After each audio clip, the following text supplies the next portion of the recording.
भाई बाहर एते काम करी करी मो सहित एमिति हेबो बोली मोर गोड़ एते फुचका हिजे बोली मु जानि नथिली। चल आपण मानकु स्टार्टिंग कहू guys welcome to my mini blog. मु होची Bhuvan Keonjhar district to belong करे। आ गाइस मु होची हैदराबाद काम करिया पई आछि जे आ काहे ना गाइस मोर हाथ गोड़ सब इन्फेक्शन हो जाउची माने होची फुचका फुचका हि जाउची। आ सेते मु चाली पारुनी कि भलसे मु ड्यूटी जाई पारुनी एते दिन हेलानी। आउ गाइस सेटा होची मोर मेडिसिन मो सांग पिला माने जाइथिले मेडिसिन आनिया पई काहे ना गाइस मु चाली पारुनी भलसे सेति पई मु मेडिसिन आनिया पई जाई पार नथली मेडिसिन स्टोर को।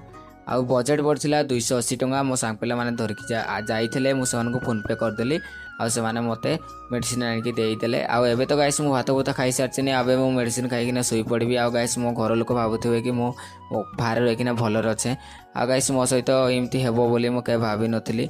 आउ गाइस छावा कथा हबो भगवान को दया रे जदि छाड़ले छाड़िबो नहले ने आउ कोन करबा। आउ गाइस सेटा होची मेडिसिन सब भाई माने ओडिशा बाहर को काम करने आसचंती हैदराबाद। आउ भाई आपणकर भी कौन प्रोब्लेम होती निहाती टिके कमेंट रे कहबो। तो देखा नेक्स्ट मिनी ब्लॉग रे। रहिली जय जगन्नाथ।